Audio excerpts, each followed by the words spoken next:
എന്താണ് കാര്യകാരണങ്ങളൊന്ന് വിശദീകരിക്കാം. ഇന്ന് ജനുവരി 3 പൂനംകുരിശ് സത്യം നടന്ന അതിൻ്റെ ഓർമ്മ ദിവസം. ജനുവരി 3 മലയാള മാസം വരുമ്പോൾ വേറെ പേരായിരിക്കും പറയുന്നത്, പക്ഷേ കൊല്ല വർഷം എന്നൊക്കെ പറയുമ്പോൾ എങ്കിൽ നമ്മൾ ഇപ്പോഴത്തെ ഒരു രീതിയിൽ 1653 ജനുവരി 3 നമ്മുടെ എല്ലാവരുടെയും പൂർവികർ ഒരുമിച്ച് ഇന്ന് മാർത്തോമാ നസ്രാണികൾ പല സഭകളായി ചിതറിക്കിടക്കുന്നു, പല കൂറുകളായി നിലകൊള്ളുന്നു. അപ്പോൾ അതിനൊക്കെ മുമ്പ് ഒരേ ഒരു സമുദായം, ഒരേ ഒരു സഭ ആയിരുന്ന മാർത്തോമാ നസ്രാണികൾ എന്ന് പൊതുവായിട്ട് വിളിക്കപ്പെട്ടിരുന്നു. ഇന്ന് ഈ ചിതറിക്കപ്പെട്ട സഭകളെല്ലാവരും ഞങ്ങൾ മാർത്തോമാ നസ്രാണികളാണ് സമ്മതിക്കുന്നുണ്ട്. മക്കളാണെന്ന്, ഒരേ കുടുംബത്തിൽപ്പെട്ടവരാണെന്ന്, സഹോദരങ്ങളാണെന്ന് എല്ലാവർക്കും തരക്കേടില്ലാത്ത എല്ലാവരും അംഗീകരിക്കുന്ന കാര്യമാണ്. നമ്മൾ ഒന്നായിരുന്നൊരു കാലഘട്ടമുണ്ട്. എന്നാൽ ചരിത്രത്തിൻ്റെ ഗതിവിഗതികളിൽ വളരെ ദൈവത്തിൻ്റെ അനുവാദത്താൽ, ദൈവം അനുവദിച്ച് ആയിരിക്കും ഒരു പ്രത്യേക ഘട്ടങ്ങളിലൂടെ കടന്നു പോവുകയും നമ്മൾ പല സഭകളായിട്ട് വേർതിരിക്കപ്പെടുകയും ചെയ്തൊരു പശ്ചാത്തലത്തിലും എല്ലാവരും ഐക്യത്തിന് വേണ്ടിയുള്ളൊരു ദാഹം ഏതാണ്ട് എല്ലാ കാലങ്ങളും കാണാമായിരുന്നു. നസ്രാണികൾ ഒന്നിച്ചു നിൽക്കണം. പ്രത്യേകിച്ച് നമ്മൾ കേരളത്തിൻ്റെ ഒരു ചരിത്രം പഠിക്കുമ്പോൾ മറ്റ് പല സമുദായങ്ങളും, വളരെ അസംഘടിതരായ സമുദായങ്ങളൊക്കെ സംഘടിതരായി കഴിഞ്ഞു. നായർ സമുദായം, അവരുടെ ഒരു സംഘടിത സ്വഭാവം കേരളീയർക്കറിയാം. ഈഴവ സമുദായത്തിൻ്റെ സംഘടിത സ്വഭാവം നമുക്ക് കുറേ അറിയാം. അതുപോലെ തന്നെ ഇസ്ലാം സമുദായത്തിൻ്റെ സമുദായ സംഘടനകളും അവരുടെ സംഘടിത സ്വഭാവം കൊണ്ട് അവർക്ക് ഉള്ള മുന്നേറ്റങ്ങളെക്കുറിച്ച് നമുക്ക് എല്ലാവർക്കും അറിയാം. അങ്ങനെ ഒരുപാട് ഈ ഹിന്ദു സമുദായങ്ങൾക്ക് ഒത്തിരി പല സമുദായങ്ങൾ, അവർക്ക് സംഘടനകൾ, മുന്നേറ്റങ്ങൾ എല്ലാം ഉണ്ട്. ഇതെല്ലാം നമ്മൾ വളരെ വിഷമത്തോടുകൂടി കാണുന്നൊരു കാര്യമാണ്. നമ്മൾ നസ്രാണികൾ, ഞങ്ങൾ മധ്യ തിരുവിതാംകൂറിൻ്റെ ആ ഭാഗത്തോട്ട്, കോട്ടയം അല്ലെങ്കിൽ പാലാ ഇങ്ങനെയുള്ള ഭാഗത്തോട്ട് ചിന്തിക്കുമ്പോൾ അവിടുത്തെ ഒരു കർഷകർ, നസ്രാണികൾ, ഈ രണ്ടും നമ്മൾ പര്യായപദങ്ങൾ പോലെയാണ് നിൽക്കുക. കുടിയേറ്റക്കാരായിട്ടുള്ളവരുണ്ട്, ഹൈറേഞ്ചിലും മലബാറിലും ഒക്കെയായിട്ട് കർഷകരായിട്ട് നിന്നവരും. ഇനി അതല്ലാതെ നസ്രാണികൾ ഇഷ്ടം പോലെ ഉണ്ട്. അവരെല്ലാവരും അസംഘടിതരായിട്ട് നിലകൊള്ളുന്നു. പക്ഷേ നമ്മൾ ഈ രാജ്യത്തിന് സ്വാതന്ത്ര്യം കിട്ടുന്നതിന് മുമ്പ്, പ്രത്യേകിച്ച് ജനാധിപത്യ സംവിധാനവും രാഷ്ട്രീയ ഭരണക്രമങ്ങളും ഒക്കെ വരുന്നതിന് മുമ്പ്, രാജഭരണം ഒക്കെ നിലവിലിരുന്ന നാട്ടുരാജ്യങ്ങളായിട്ട് ചിതറിപ്പാർക്കുന്ന സ്ഥലത്തൊക്കെ, കാലഘട്ടത്തിലൊക്കെ ഇന്നത്തെ ബ്രിട്ടീഷുകാർ ഭരിച്ച സമയത്തുള്ള അവർ രൂപീകരിച്ചെടുത്തതായ ഒരു ഇന്ത്യയുണ്ട്. അങ്ങനെ ഒരു ഇന്ത്യ എന്ന ഒരു കൺസെപ്റ്റ് രൂപപ്പെടുന്നതിന് ഇപ്പോഴത്തെ രീതിയിലുള്ള അതിർത്തികളോടുകൂടിയ ഇന്ത്യ രൂപപ്പെടുന്ന മുമ്പ് തന്നെ ഒരൊറ്റ ഇന്ത്യ എന്ന് ചിന്തിച്ചിരുന്ന ഒരേ ഒരു സമുദായം ഒരുപക്ഷെ നമ്മുടെ നസ്രാണി സമുദായമായിരുന്നു എന്ന്, അതായത് ഇന്നത്തെ പാകിസ്ഥാനും അഫ്ഗാനിസ്ഥാനും. ഇന്ന് രാവിലെ കടറങ്ങാട്ട് പിതാവ് നമ്മുടെ പ്രാരംഭ മീറ്റിങ്ങിൽ സൂചിപ്പിച്ച ഒരു കാര്യമാണ്. ഞങ്ങളിന്ന് മട്ടാഞ്ചേരിയിൽ, ഈ ഓർമ്മ ദിവസം ഇതായതുകൊണ്ട് മട്ടാഞ്ചേരിയിൽ നമ്മൾ രാവിലെ 7:30 അവിടുത്തെ ഓർത്തഡോക്സ് ഷ്രൈനിൽ ഒരു അവരുടെ കുർബാന കർമ്മങ്ങൾക്ക് ശേഷം ഒരു എക്യുമെനിക്കൽ മീറ്റിംഗ് ഉണ്ടായിരുന്നു. ആ മീറ്റിങ്ങിൽ സീറോ സഭയുടെ എക്യുമെനിക്കൽ കമ്മീഷൻ്റെ ചെയർമാൻ കടറങ്ങാട്ട് അഭിവന്ധ്യ മാരാരിപിതാ ബിഷപ്പ് മാർ ജോസഫ് കടറങ്ങാട്ട് പിതാവ് അതിന് മുഖ്യ സന്ദേശം നൽകിയത്. അവിടെ പിതാവ് പറഞ്ഞ ഒരു വാക്ക് ഉപയോഗിച്ച് പറഞ്ഞു, അവിഭക്ത ഇന്ത്യ. അതിന് നമ്മുടെ രേഖകൾ ഇംഗ്ലീഷിൽ ഇന്ത്യ എന്ന് നമ്മൾ പറയുന്നതിന് മുമ്പ് സുറിയാനിയിലും മലയാളത്തിലും തമിഴിലും ഒക്കെ നമ്മൾ കണ്ടുവന്നിരുന്ന പ്രയോഗം എന്ന് പറയുന്നത് ഹെന്തോ, ഹിന്ദ് എന്നിങ്ങനെയുള്ള പ്രയോഗങ്ങളാണ്. അപ്പം അങ്ങനെ ഹെന്തോ ഒക്കെയുടെയും മെത്രാപ്പോലീത്ത, ഹെന്തോ ഒക്കെയുടെയും അർക്കതിയാക്കോൻ, ഹെന്തോ ഒക്കെയും ഉണ്ടായിരുന്ന സഭ, ആ സഭ എന്നുള്ള വാക്കുപോൽ സംസ്കൃതം കയറി വന്നു കഴിഞ്ഞാൽ സഭ എന്നുള്ള വാക്ക് വന്നിട്ട് തോമാശ്ലീഹ സ്ഥാപിച്ചത് സഭയാണെന്ന് ചോദിച്ചാൽ അത് സംസ്കൃതം വന്നു കഴിഞ്ഞപ്പോഴാണ് ആ പ്രയോഗം നമുക്ക് ഉള്ളത്. ഇപ്പോൾ നമ്മൾ ചർച്ച് എന്ന് പറയുന്നത് പോലെ ഇംഗ്ലീഷിൻ്റെ അധിനിവേശം കയറിക്കൂടി, അതിനു മുമ്പ് സംസ്കൃതത്തിൻ്റെ അധിനിവേശം കയറിക്കൂടുന്നുണ്ട്. അപ്പോൾ നമ്മൾ സഭ എന്നും ചർച്ച് എന്നും ഇപ്പോൾ ഉപയോഗിക്കുന്നു. ഏറ്റവും അതിൻ്റെ നാടൻ രൂപം എന്ന് പറയുന്നത് തോമാശ്ലീഹ 7 അരപ്പള്ളികൾ സ്ഥാപിച്ചു, പള്ളി സ്ഥാപിച്ചു.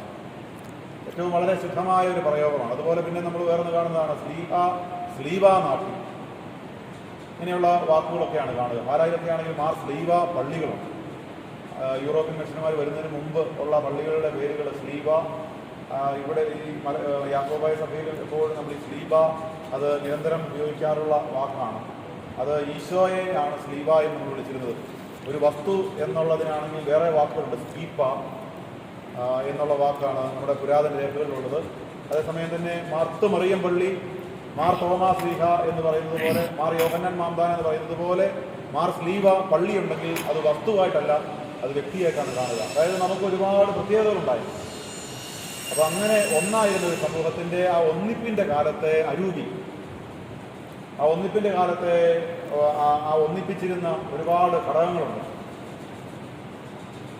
അവയെ മാത്രം പ്രോത്സാഹിപ്പിച്ചുകൊണ്ട് അത് പഠിച്ചെടുത്ത് അവയെ നമ്മൾ പുതിയ തലമുറയിലേക്ക് പകർന്നു കൊടുത്ത് വിഭജനം നടന്നതിന് ശേഷം ഓരോരുത്തരും ഓരോ തരത്തിലുള്ള വ്യത്യാസങ്ങളിലൂടെ കടന്നുപോയി. ആരാധനാക്രമത്തിൻ്റെ കാര്യമായാലും അതുപോലെ തന്നെ ഭരണക്രമത്തിൻ്റെ കാര്യത്തിലായാലും ഓരോ വിവിധങ്ങളായ കാര്യങ്ങൾ ആത്മീയതയെയും ഒക്കെ സ്വാധീനിക്കുന്ന ഒത്തിരി വ്യത്യസ്തതകൾ കടന്നു.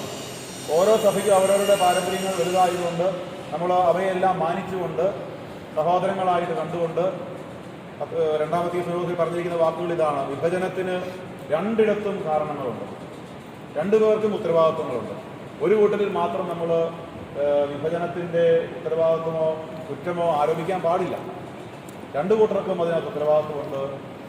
എല്ലാവരും ഐക്യത്തിന് വേണ്ടി പരിശ്രമിക്കണം. ഇന്നുള്ള തലമുറയിൽ കുറ്റം ആരോപിക്കാൻ പാടില്ല എന്നിങ്ങനെയൊക്കെയാണ്. ഇത് സഭയുടെ എല്ലാ സഭകളുടെ ഔദ്യോഗികമായിട്ടുള്ളൊരു സമീപനമാണത്, ഔദ്യോഗികമായിട്ടുള്ള നിലപാടാണത്. സഭൈക്യം അത് മറ്റെല്ലാ കാലത്തേക്കാളും ഇക്കാലത്ത് വലിയ പ്രസക്തിയുള്ള ഒന്നായിട്ട് മാറുന്നു. പ്രത്യേകിച്ച് ഈ ജനുവരി മാസം വരുന്ന ദിവസങ്ങൾ 18-ാം തീയതി മുതൽ 25-ാം തീയതി വരെ WCC ഒരുമാതിരിപ്പെട്ട എല്ലാ സഭകളും അംഗങ്ങളായിരിക്കുന്ന വേൾഡ് കൗൺസിൽ ഓഫ് ചർച്ചസ്, അതുപോലെ തന്നെ കത്തോലിക്ക സഭയുടെ PCPC promoting Christian unity, pontifical council four promoting Christian unity PCPCU, ഈ രണ്ടു കൂട്ടരും കൂടെ സംയുക്തമായിട്ട് നടത്തുന്ന ആഗോള സഭയ്ക്ക് വാരം വരാൻ പോവുകയാണ്. അതുപോലെ അതിന് തത്തുല്യമായിട്ട് കേരളത്തിൽ ഉള്ളത് KCBC കത്തോലിക്കരുടെ, അതുപോലെ തന്നെ KCC കത്തോലിക്കരല്ലാത്ത മറ്റ് സഭകളെല്ലാം കൂടെ ചേരുന്ന ഒരു കൂട്ടായ്മ. ഈ രണ്ടു കൂട്ടരും കൂടെ സംയുക്തമായിട്ട് സഭയ്ക്ക് വാരം ആഘോഷിക്കാൻ പോവുകയാണ്. ഇവിടെയെല്ലാം നമ്മൾ കാണുന്നത് ക്രൈസ്തവർ ഒന്നിക്കണമെന്നുള്ള ചിന്ത എല്ലാവർക്കും ഉണ്ട്. ഒന്നിച്ച് നിൽക്കണം. ഒന്നിക്കുക എന്ന് പറഞ്ഞാൽ ലയിക്കുക എന്നാണ് എല്ലാവരും പെട്ടെന്ന് വിചാരിക്കുക. അങ്ങനെ ഒരു ലക്ഷ്യം സഭൈക്യത്തിനില്ല എന്ന് നമുക്കറിയാം. കാരണം ഒരു സഭ മാത്രം മതി എന്ന് തെറ്റായിട്ട് ചിന്തിക്കുന്നവരുണ്ട്. മാർപ്പാപ്പ ചെല്ലുന്നത് പോലെ മാത്രം കുർബാനയിക്കാൻ മതി, മാർപ്പാപ്പയുടെ സഭ മാത്രം മതി എന്നിങ്ങനെയൊക്കെ തെറ്റായിട്ട് ചിന്തിക്കുന്ന ഒത്തിരി പേരുണ്ട്. അതൊക്കെ ബൈബിളിനെ കുറിച്ചോ സഭാചരിത്രത്തെക്കുറിച്ചോ അല്പം പോലും അറിവില്ലാത്തതുകൊണ്ടാണ്. കാരണം നമ്മൾ ദൈവത്തെക്കുറിച്ചുള്ള നമ്മുടെ ആ വിശ്വാസം തന്നെ നമുക്കറിയാമല്ലോ. ഒരു ദൈവം, 3 ആളുകൾ, പിതാവും പുത്രനും പരിശുദ്ധ റൂഹായുമായ 3 ആളുകൾ. അതുപോലെ തന്നെ ഈശോ 12 ശ്ലീഹന്മാരെ തിരഞ്ഞെടുത്തു. പഴയ നിയമത്തിൽ നമ്മൾ 12 ഗോത്രങ്ങൾ, അതുപോലെ പുതിയ നിയമത്തിൽ 12 ശ്ലീഹന്മാർ. അതിലൊരാൾ നഷ്ടപ്പെടുമ്പോൾ ഉടനെ തന്നെ 12 തികയ്ക്കാൻ വേണ്ടിയിട്ട് ശ്ലീഹന്മാർക്കുള്ള വ്യഗ്രത നമ്മൾ കാണുന്നുണ്ട്. അതുകൊണ്ട് തന്നെ കുറഞ്ഞ പക്ഷം 12 സഭകൾ. ആ 12 പേരും, ഉദാഹരണം നമ്മുടെ മാർത്തോമാ ശ്ലീഹ പേർഷ്യയിലും വലിയൊരു സാമ്രാജ്യമായ പേർഷ്യൻ സാമ്രാജ്യത്തിലും ഹെന്തോയിലും, ഇന്നത്തെ ഇന്ത്യ അല്ല, അതിനു മുമ്പ് അവിഭക്ത ഇന്ത്യ ആയിരിക്കുന്ന ഹെന്തോയിലും സുവിശേഷം പ്രസംഗിച്ചു. അപ്പോൾ 2 സഭകൾ കുറഞ്ഞ പക്ഷം സാധ്യതകളുണ്ട്. അദ്ദേഹത്തിൻ്റെ ശിഷ്യന്മാർ വീണ്ടും അദ്ദായിയും മാറിയും ഒക്കെ വേറെ സഭകൾ സ്ഥാപിച്ചതായിട്ട് നമുക്ക് കാണാം. തോമാസ് ശ്ലീഹ തന്നെ ഉത്തരേന്ത്യയിലും പിന്നെ ജെറുസലേമിൽ തിരിച്ചുപോയി രണ്ടാമത് തിരിച്ചു വന്ന് 2ാം പ്രേക്ഷിത യാത്രയിലാണ് ഈ മലങ്കരയിലേക്ക് വന്നതായിട്ട് നമ്മൾ ചരിത്രത്തിൽ കാണുന്നത്. അങ്ങനെ എത്രയോ സഭകൾക്ക് രൂപം കൊടുത്തു. അതുപോലെ തന്നെ പത്രോസ് ശ്ലീഹ അന്ത്യോക്യായിലും റോമായിലും സഭ സ്ഥാപിച്ചു. ഇങ്ങനെ സഭകൾ പലതായിരിക്കുക എന്ന് പറയുന്നത് നല്ലതാണ്. അത് ദൈവത്തിൻ്റെ പദ്ധതിയുടെ ഭാഗമാണ്. സഭകൾ പലതായിരിക്കുമ്പോഴാണ് പരസ്പരം സ്നേഹിക്കാൻ പറ്റുന്നത്. സ്നേഹത്തിന് ഒരേ ഒരാൾ മാത്രം തനിച്ചിരുന്ന് സ്നേഹിക്കാൻ പറ്റത്തില്ല, സെൽഫിഷായിട്ട് സ്നേഹിക്കാൻ പറ്റത്തില്ല. മറിച്ച് പലതായിരിക്കുന്നത് ദൈവത്തിൻ്റെ പദ്ധതിയുടെ ഭാഗമായിട്ടാണെങ്കിൽ അത് നല്ലതാണ് എന്നുള്ളതാണ്. അതുകൊണ്ട് ദൈവം നമ്മളെ ഒരുപാട് ചരിത്രത്തിലെ സംഭവങ്ങളിലൂടെ കടത്തിവിടുമ്പോൾ നമ്മളതിൻ്റെ പലതരത്തിലുള്ള ഇഴകീറി മുറിച്ച് നമ്മൾ പരിശോധിക്കുമ്പോൾ എന്തെങ്കിലുമൊക്കെ നമുക്ക് തോന്നിയാൽ പോലും സഭകൾ പലതാകുക എന്നുള്ളത് ദൈവത്തിൻ്റെ പദ്ധതിയുടെ ഭാഗമാണ്. മാനുഷികമായിട്ട് ഇടപെടലുകളൊക്കെ ഇനിയുണ്ടാകും. ഞങ്ങൾ ഈ കൂട്ടായ്മ, ഈ കൂനംകുരി സത്യം നമ്മുടെ സഭ ഒന്നായിരുന്ന കാലഘട്ടത്തിൻ്റെ അവസാന നാളുകളാണ്. 1653 ജനുവരി 3 നടന്ന ആ കൂനംകുരിശ് മട്ടാഞ്ചേരിയിൽ പാലായിൽ നിന്നും കേരളത്തിൻ്റെ ഒരുമാതിരിപ്പെട്ട എല്ലാ ജില്ലകളിൽ നിന്ന് അന്നത്തെ പുരാതന പള്ളികളിൽ നിന്നുള്ള പ്രതിനിധികൾ ഒരുമിച്ച് കൂടി 10-25,000 പേര് ഒരുമിച്ച് കൂടി എന്നുള്ളതാണ് കണക്കാക്കുന്നത്. എന്തിനു വേണ്ടിയാണ്? വലിയ ഒരു സുറിയാനി മെത്രാൻ വരുന്നുണ്ട്, അകത്തുള്ള മെത്രാൻ വരുന്നുണ്ട്. അന്ന് സുറിയാനിക്കാർക്ക് നമ്മുടെ ഓരോ പള്ളികളിലും വാദ്യപ്പുരകളും ആയുധപ്പുരകളും ഉണ്ട്, ആയുധ പരിശീലനം വരെയുണ്ട്. അന്ന് നാട്ടുരാജ്യ സിസ്റ്റം ആയിരുന്നതുകൊണ്ട് നമുക്ക് രാജകുടുംബമുണ്ട്. പകലോ മറ്റം, പകലോൻ സൂര്യൻ, മറ്റം എന്ന് പറഞ്ഞ ഏറ്റവും ഒരു ആസ്ഥാനം പോലെ നിൽക്കുന്ന ഒരു സ്ഥലം. അപ്പോൾ അത് കുറവലങ്ങാട് പകലോമറ്റം കുടുംബക്കാരായിട്ടുള്ള മൂപ്പച്ചന്മാരായിട്ടുള്ള അർക്കതിയാപ്പന്മാരെല്ലാം ഒരു പരിധിവരെ കുറവലങ്ങാട് പകലോമറ്റത്ത് കുടുംബത്തിൽപ്പെട്ടവരായിരുന്നതായിട്ടാണ്. ആദ്യത്തെ മാർത്തോമ ഒന്നാമനും പിന്നീട് വന്ന മെത്രാപ്പൊലീത്ത ഒക്കെ അത്തരത്തിൽ നമ്മൾ കാണുന്നു, ചരിത്രത്തിൽ കാണുന്നു. പിന്നീട് പല സംവിധാനങ്ങൾ വരുന്നു, അസോസിയേഷനുകളായി, ഇലക്ഷനായി. മറിച്ച് അതിനു മുമ്പ് ഒരു പക്ഷേ ഒരു രാജ സിസ്റ്റം നിലവിലുള്ള കാലത്ത്, ജനാധിപത്യ സംവിധാനം വരുന്നതിന് മുമ്പ് ഒരു നാട്ടുരാജ്യങ്ങളുടെ ഒരു സംസ്കാരം നിലവിലുള്ള സമയത്ത് ആ രീതിയിൽ നമ്മുടെ സഭ നയിക്കപ്പെട്ടു എന്നും പള്ളിയോഗവും അർക്കതിയാക്കവുമായ സഭയുടെ ഭരണ അഡ്മിനിസ്ട്രേറ്റീവ് സിസ്റ്റം എന്നും പേർഷ്യയിൽ നിന്നും ബാബയിൽ നിന്നും ഒക്കെ വരുന്ന മെത്രാന്മാർ, കൽദായ സുറിയൻ മെത്രാന്മാരായിട്ട് നമുക്ക് ചരിത്രത്തിൽ മനസ്സിലാകുന്നു. അതിൻ്റെ അവസാന മെത്രാപ്പൊലീത്തയായിരുന്ന മാർ അബ്രാഹം, നമ്മൾ സന്ദർശിക്കാൻ പോകുന്ന അങ്കമാലി പള്ളിയിൽ കബറടങ്ങിയിരിക്കുന്ന മാർ അബ്രാഹം, അദ്ദേഹത്തിൻ്റെ കാലഘട്ടത്തോടു കൂടി സുറിയാനി മെത്രാന്മാരുടെ വരവ് നിലയ്ക്കുകയും ഗോവ മെത്രാപ്പൊലീത്തയായിരുന്ന റോമിൽ നിന്ന് പോർച്ചുഗീസ് മിഷണറിമാരുടെ ഭദ്രവാദോ എന്നുള്ള ഒരു മിഷണറി സംവിധാനത്തിലൂടെ ഗോവ മെത്രാപ്പൊലീത്ത വന്ന് മലങ്കരയിലെ സഭകളുടെ ഭരണം പിടിച്ചെടുക്കുകയും ഈ ഇവിടെ എൽദോസ് ബസീലസ് ബാബ കോതമംഗലത്ത് കബറടക്കിയിരിക്കുന്ന അദ്ദേഹം വന്നതിൻ്റെ കണക്ക് ഈ 323 എന്തോ കൃത്യം കണക്ക് എനിക്കറിയത്തില്ല. ഈ കൂനംകുരിശ് സത്യത്തിന് ശേഷമാണെന്ന് എനിക്ക് തോന്നുന്നു. ശേഷമാണ് അല്ലേ? 372 കൂനംകുരിശ്. അപ്പോൾ 372 വർഷമാണല്ലോ ഇപ്പോൾ കൂനംകുരിശ് സത്യം നടന്നത്. ഇത് അതിന് ശേഷമല്ലേ നമ്മുടെ വന്നേക്കുന്നത്? അങ്ങനെയാണ് കേട്ടേക്കുന്നത്. നമ്മൾ ഈ 1599 നടന്ന ഒരു ഉദയംപേരൂർ സുനോദോസ് ഉണ്ട്. ഞങ്ങളിന്ന് യാത്ര ചെയ്ത് വന്ന വഴിക്ക് ആ ഒരു ചിന്ത മനസ്സിലേക്ക് കയറി. ഉദയംപേരൂര് അവിടുന്ന് അധികം ദൂരമില്ല ഈ മട്ടാഞ്ചേരിക്ക്. ഉദയംപേരൂരിന് അധികം ദൂരമില്ല മുളന്തുരുത്തിക്ക്, മട്ടാഞ്ചേരി. അവിടുന്ന് അധികം ദൂരമില്ല എടപ്പള്ളിക്ക്, അവിടുന്ന് അധികം ദൂരമില്ല ആലങ്ങാടിന്, അവിടുന്ന് അധികം ദൂരം ഇല്ല ഈ അകപ്പറമ്പിന്.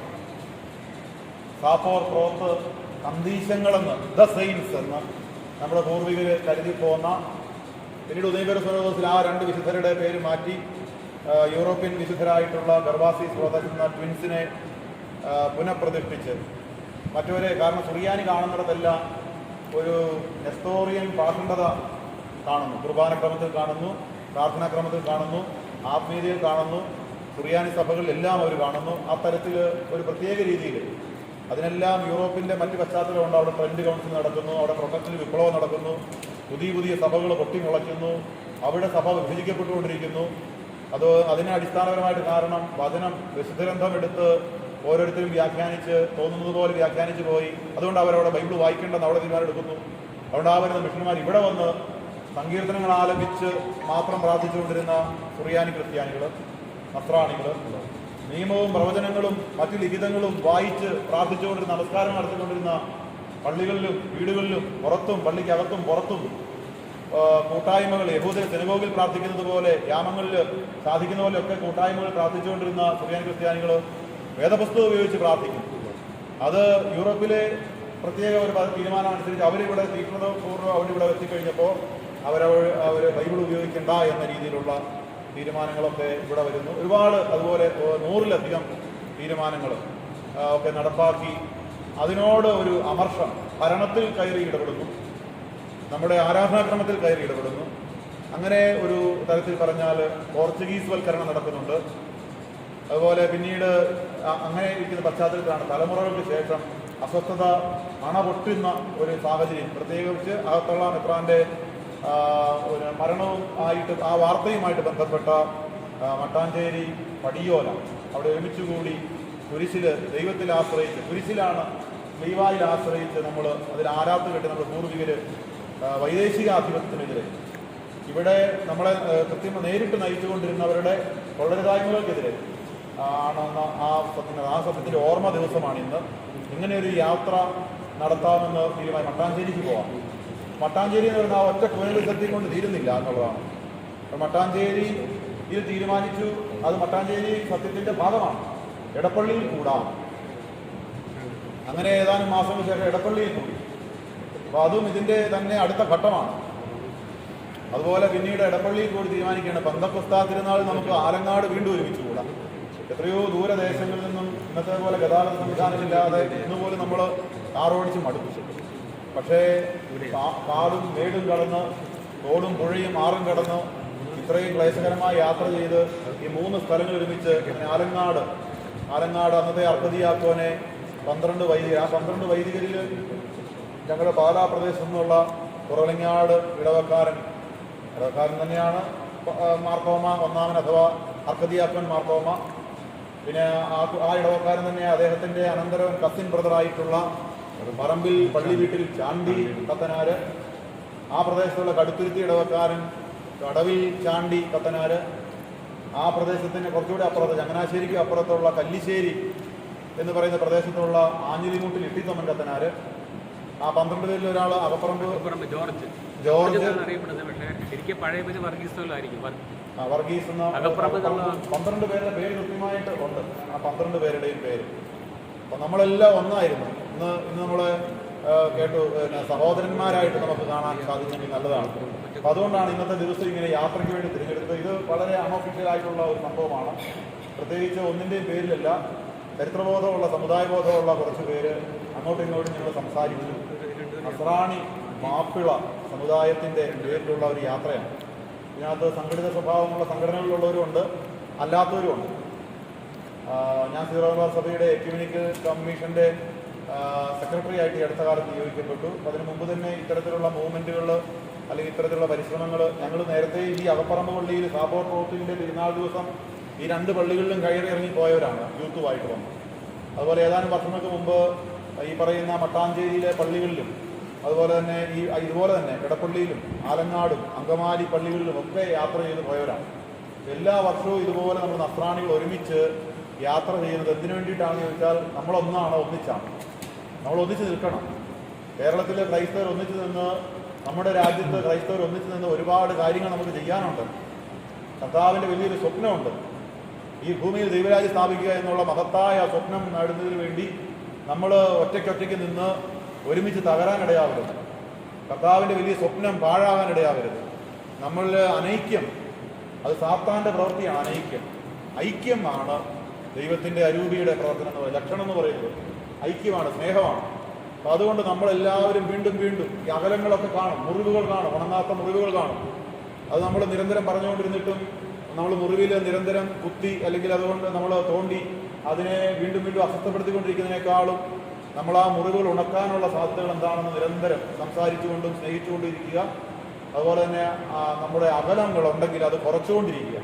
നമ്മൾ തമ്മിൽ മാനസികമായിട്ടൊന്നും അകലങ്ങളില്ല എന്നാണ് ഞാൻ മനസ്സിലാക്കുന്നത്. നസ്രാണികളുടെ ഇടയിൽ സ്ഥലത്തിൻ്റെ അകലമില്ല, നസ്രാണികളുടെ ഇടയിൽ സഭകളുടെ അകലമില്ല, നസ്രാണികളുടെ ഇടയിൽ ഒരു ഇതുമില്ല. നമ്മളെല്ലാം മാർത്തോമ നസ്രാണികളാണ് എന്നുള്ള ഒരൊറ്റ വികാരം. അതിനകത്ത് വിശ്വാസവും ആത്മീയതയുമായി ബന്ധപ്പെട്ട കാര്യം മാത്രമല്ല ഉള്ളത്, അതിനകത്ത് ദേശീയതയുണ്ടെന്നുള്ളതാണ് ഏറ്റവും വലിയ കാര്യം. ലോകത്തിൽ അല്ലെങ്കിൽ ഭാരതത്തിൽ വേറെ ഒരു കമ്മ്യൂണിറ്റിയും ഇല്ലാത്ത തരത്തിലുള്ളൊരു ദേശീയ ബോധം നമുക്കുണ്ടെന്നുള്ളതാണ്. അത് എത്രയോ ഓരോ സംഭവങ്ങൾ എടുക്കുമ്പോൾ, ഓരോ വ്യക്തി എടുക്കുമ്പോൾ, നമ്മുടെ പഴയ മനുഷ്യരെയൊക്കെ നമ്മൾ ഓർക്കുമ്പോൾ, മഹാന്മാരായ പിതാക്കന്മാർ, പുണ്യ പിതാക്കന്മാർ, നമ്മുടെ ചരിത്ര സംഭവങ്ങൾ ഓരോന്നും എടുക്കുമ്പോൾ എല്ലാത്തിനും ഇത് നിഴലിച്ച് നിൽക്കുന്നത് കാണാം. അങ്ങനെ ഒരു സംഭവത്തിൻ്റെ ഓർമ്മ ദിവസം ഇങ്ങനെ യാത്ര ചെയ്യുന്നത് നമ്മൾ വീണ്ടും വീണ്ടും നമ്മുടെ അകലങ്ങൾ കുറച്ച് കുറച്ച് കൊണ്ടുവന്ന് നമുക്ക് എല്ലാവർക്കും ഒരുമിച്ച് നിൽക്കാനുള്ള ആശയത്തിലാണ്. ഇവിടെ വന്നപ്പോൾ പ്രത്യേകിച്ച് ബഹുമാനപ്പെട്ട അച്ഛന്മാരുടെ ഊഷ്മളമായ ആ സ്വീകരണം, ഇക്കാര്യം പറഞ്ഞപ്പോൾ തന്നെ അവർ നമ്മളെ സന്തോഷത്തോടെ സ്വാഗതം ചെയ്തു. അതിനുവേണ്ടിയിട്ടുള്ള ക്രമീകരണങ്ങൾ ഒരുപാട് ഇവിടെ ചെയ്തിട്ടുണ്ട്. അച്ഛന്മാരോട് ചേർന്ന് ഇടവകയ്ക്ക് നേതൃത്വം കൊടുക്കുന്ന പലരെ നമ്മൾ പരിചയപ്പെട്ടു. 2 ട്രസ്റ്റിമാർ, മറ്റ് പ്രവർത്തകരൊക്കെ ഉണ്ട്. അവരെ എല്ലാവരെയും നമ്മൾ ഞങ്ങളുടെ ഈ കൂട്ടായ്മയെ ഒന്ന് പരിചയപ്പെടുത്തുക എന്ന് പറഞ്ഞാൽ, നമ്മളെല്ലാം ഇനിയും മുന്നോട്ട് പോകുമ്പോൾ ഇപ്പം നിലവിൽ ആയിരിക്കുന്ന ഒരു സാഹചര്യം പറയാം. നമുക്ക് ഒത്തിരി ദേശങ്ങളിൽ ഇതുപോലുള്ള കൂട്ടായ്മകൾ ഫിസിക്കലായിട്ട് ഞങ്ങൾ കൂടാറുണ്ട്. അപ്പം നസ്രാണികൾ ഒരുമിച്ച് കൂടുക. ഉദാഹരണം പറഞ്ഞാൽ, തൃശ്ശൂർ ഭാഗത്ത് എരുമപ്പെട്ടി പള്ളിയിൽ ഒരു നസ്രാണി യോഗം നടക്കും. ആ പ്രദേശത്താണെങ്കിൽ കൽദായ സഭയുണ്ട്, തൊഴിയൂർ സഭയുണ്ട്. 7 സഭകൾ, 7 സഭകളിലെ പിതാക്കന്മാർ, 7 സഭകളിലെ വിശ്വാസികൾ കഴിഞ്ഞ വർഷം അവരവിടെ ഇടവപ്പള്ളിക്കൽ ഒരുമിച്ച് കൂടി. വലിയ സമ്മേളനമായിരുന്നു, ലക്ഷങ്ങൾ ചെലവ് വരുന്ന സമ്മേളനമാണ്. അതുപോലെ തന്നെ മുണ്ടക്കയം എന്നൊരു ഞങ്ങളുടെ അടുത്തുള്ളൊരു ടൗണാണ്. അവിടെ പലതവണ നസ്രാണി യോഗം കൂടി. അവിടെ ആ ടൗണിൽ 5 നസ്രാണി പള്ളികളുണ്ട്, നസ്രാണി സഭകളുണ്ട്. 7 ഉള്ളത് വളരെ കുറച്ച് സ്ഥലത്തേ കാണുള്ളൂ. അതേസമയം ഈ 5 ഒക്കെ സാധാരണ ഒരുമാതിരിപ്പെട്ട എല്ലായിടത്തും കാണാം. അപ്പം അങ്ങനത്തെ യോഗങ്ങൾ കൂടുക. അവിടെ സീറോ മലബാറുകാരുടെ മാത്രം യോഗമല്ല, ഓർത്തഡോക്സുകാരുടെ മാത്രം യോഗമല്ല, യാക്കോബായ്ക്കാരുടെ മാത്രം യോഗമല്ല, മാർത്തോമാക്കാരുടെ മാത്രം യോഗമല്ല. ഈ ഓരോ സഭയ്ക്ക് അവരവരുടേതായ ശക്തമായ സംവിധാനങ്ങളുണ്ട്. അൽമായ സംഘടനകളുണ്ട്, വൈദികരുടെ കെട്ടുറപ്പുള്ള സംവിധാനങ്ങളുണ്ട്.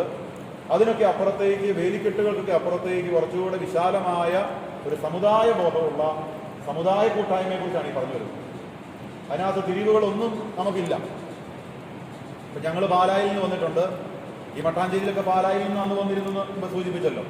അതുപോലെ എടപ്പള്ളിയിൽ വന്നു, അതുപോലെ ആലങ്ങാട് വന്നു എന്ന് പറഞ്ഞാൽ ഇവിടെ ഇപ്പോൾ എത്രയോ സ്ഥലങ്ങളിൽ നിന്നാണ് ഇവിടെ ആളുകൾ ഒരുമിച്ച് കൂടിയിരിക്കുക. അപ്പം അങ്ങനെ ഒരു നസ്രാണി മുന്നേറ്റമാണിത്.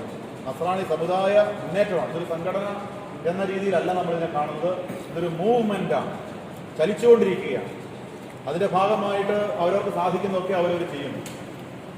ഞങ്ങളുടെ സഭയുടെ പശ്ചാത്തലത്തിലാണെങ്കിൽ ഇപ്പോൾ ഇവിടെ വന്നിരിക്കുന്ന ഒരുപാട് പേരും അവരുടെ ഒരു പരിശുദ്ധ പിതാവ് മാർപ്പാപ്പ ആഹ്വാനം ചെയ്തിട്ടുള്ള സീറോ സഭയുടെ പരിശുദ്ധ സൂനകദോസ് തീരുമാനിച്ചിട്ടുള്ള ആ കുർബാനക്രമം അവരുടെ അവകാശമായിട്ട് കിട്ടാൻ വേണ്ടിയിട്ട് വളരെ ആത്മാർത്ഥമായി പരിശ്രമിച്ചുകൊണ്ടിരിക്കുന്ന ഒത്തിരി പേര് ഈ കൂട്ടായ്മയിലുണ്ട്. പക്ഷേ അവർ മാത്രമല്ല. അതുകൊണ്ട് ഞാൻ പറഞ്ഞു വരുന്നത് ഇതൊരു പ്രത്യേകമായിട്ടൊരു സംഘടനയോ സംവിധാനങ്ങളോ അല്ല, ഇത് ഒരു സ്നേഹ കൂട്ടായ്മയാണ്. ലോകത്തിലെ എല്ലാ കാലത്തും മൂവ്മെൻറ്റുകൾ ചലിപ്പിച്ചിട്ടുണ്ട്. രണ്ടാം വത്തിക്കാൻ സൂനകദോസ് എന്ന് പറയുന്ന വലിയ സൂനകദോസ് കൂടുന്നതിന് യൂറോപ്പിലെ വലിയ ലിറ്റർജിക്കൽ മൂവ്മെൻറ്റുകളും അവിടെ ഉണ്ടായിരുന്ന എക്യുമെനിക്കൽ മൂവ്മെൻറ്റുകളുമാണ് അടിസ്ഥാനപരമായിട്ട് കാരണം.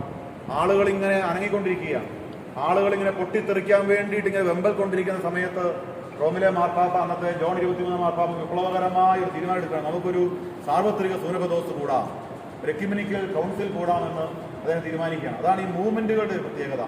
ഇന്ത്യയുടെ സ്വാതന്ത്ര്യത്തിൻ്റെ പശ്ചാത്തലത്തിലും മഹാത്മാഗാന്ധി എന്നുള്ള ഒരു മനുഷ്യനും മറ്റനേകം ആളുകളും വലിയൊരു മൂവ്മെൻറ്റ് നടത്തിയിട്ടാണല്ലോ വലിയ സംഘടിത സ്വഭാവം ഉണ്ടാകുന്നതിന് മുമ്പ് നമ്മുടെ രാജ്യത്തെ സ്വാതന്ത്ര്യം കിട്ടാൻ, അതുപോലെ എല്ലാ രാജ്യങ്ങളിലും. അതുകൊണ്ട് ഇതൊരു മൂവ്മെൻറ്റിൻ്റെ ഭാഗമാണെന്നാണ് പറയുന്നത്. ഈ മൂവ്മെൻറ്റിലേക്ക് ഈ അവപ്പറമ്പ് പ്രദേശത്തുള്ളവരെയും ഞങ്ങൾ ക്ഷണിക്കുകയാണ്. ഇതിപ്പോൾ ആരും രക്ഷാധികാരിയും ആരാണ് ഇതിൻ്റെ നേതാവെന്ന് ചോദ്യമില്ല. നമ്മളെല്ലാവരും കൂടെ ചേർന്ന് നടത്തുന്ന കർത്താവ് ലക്ഷ്യം വെച്ചിരിക്കുന്ന തോമാസ്ലീഹായെ ഫലമേൽപ്പിച്ച ആ ഒരു ദൗത്യം. നമ്മുടെ തോമാസ്ലീഹായുടെ മക്കൾ യൂറോപ്പിൽ നിന്നുള്ള മിഷണറിമാരോട് പറഞ്ഞ വാക്കിതാണ്: നിങ്ങൾക്ക് പത്രോസിൻ്റെ നിയമമുണ്ട്, നിങ്ങളത് ചെയ്യണം, പക്ഷേ അത് ഞങ്ങളുടെ മേൽ അടിച്ചേൽപ്പിക്കാൻ പാടില്ല. അതാണ് കൂനൻകുടി സത്യം.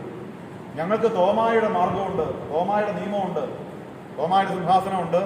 അതൊന്നും കൃത്യമായി ഇന്ന ചെയ്യണമെന്നും പറഞ്ഞാൽ ഇപ്പോൾ അതൊരു ദൈവശാസ്ത്രമാണ്. നമുക്ക് തോമായുടെ പാരമ്പര്യമുണ്ട്, തോമായുടെ വഴിപാടുണ്ട്, മാർത്തോമ മാർഗവും വഴിപാടും. അപ്പം ആ ഒരു തലത്തിൽ നമ്മൾ ഒരേ മനസ്സോടുകൂടി ചിന്തിച്ച് മുന്നോട്ട് പോവുക എന്നുള്ളതാണ്. ഈ കൂനൻകുടി സത്യവും അനുബന്ധ സംഭവങ്ങളുടെയും തുടർന്ന് പിന്നീട് ആശയ വ്യത്യാസങ്ങൾ ഉടലെടുക്കും.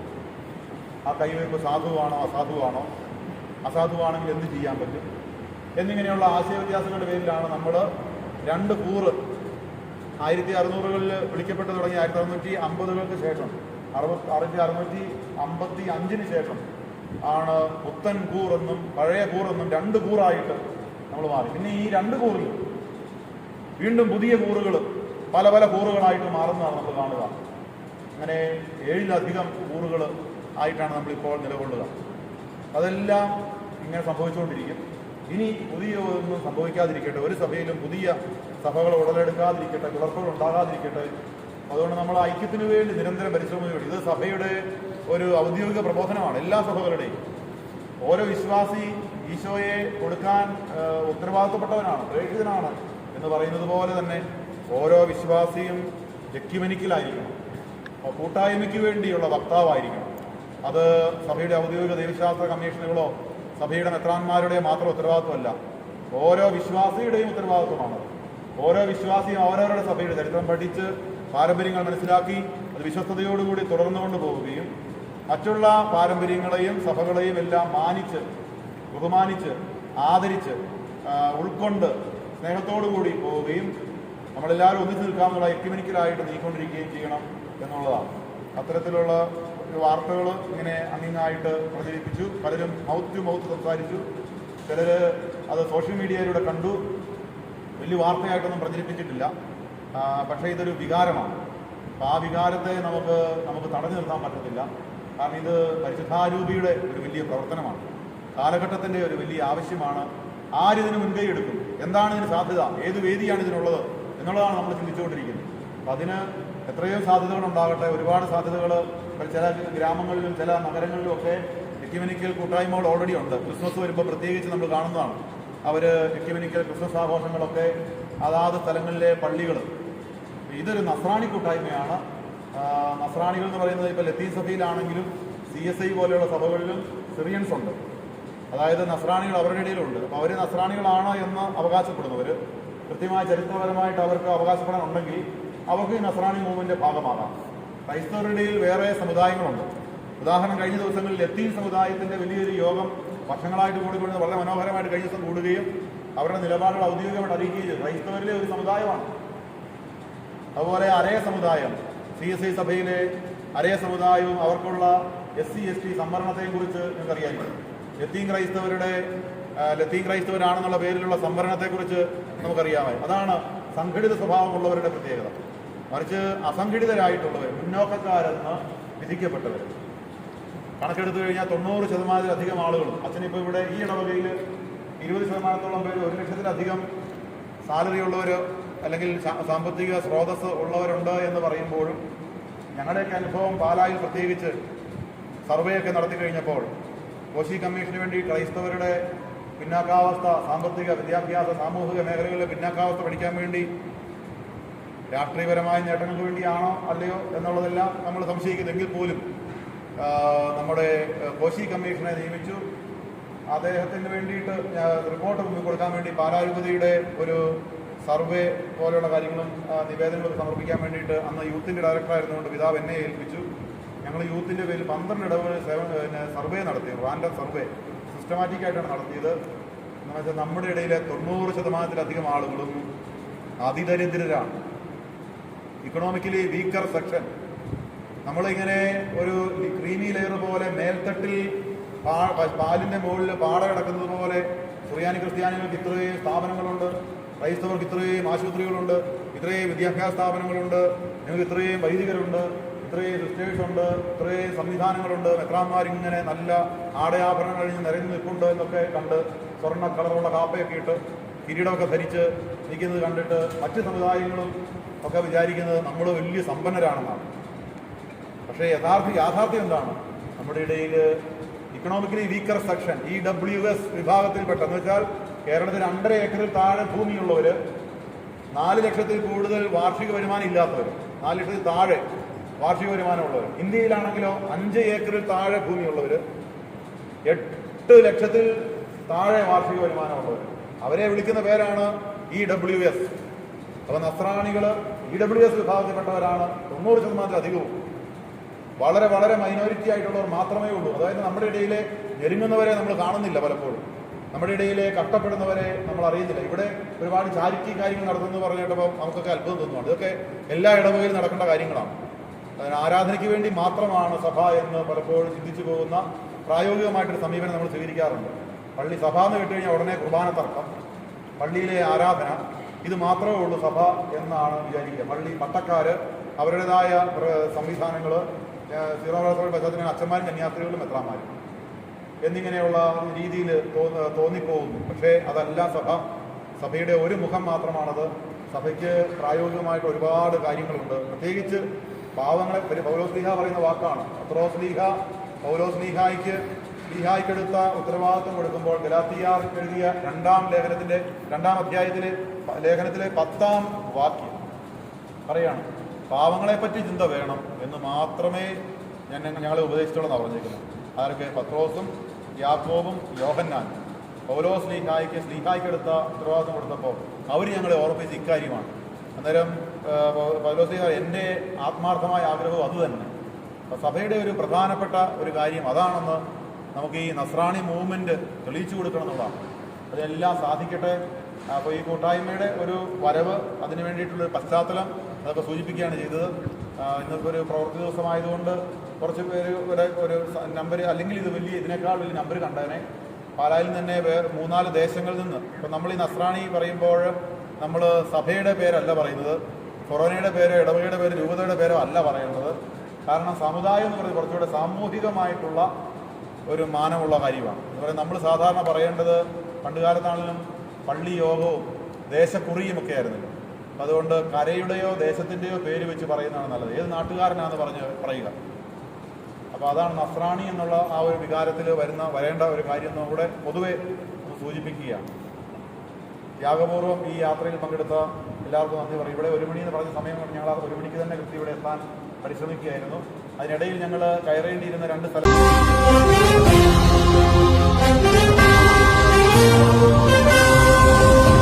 ഒരേ സ്വരം ഒരേ മനം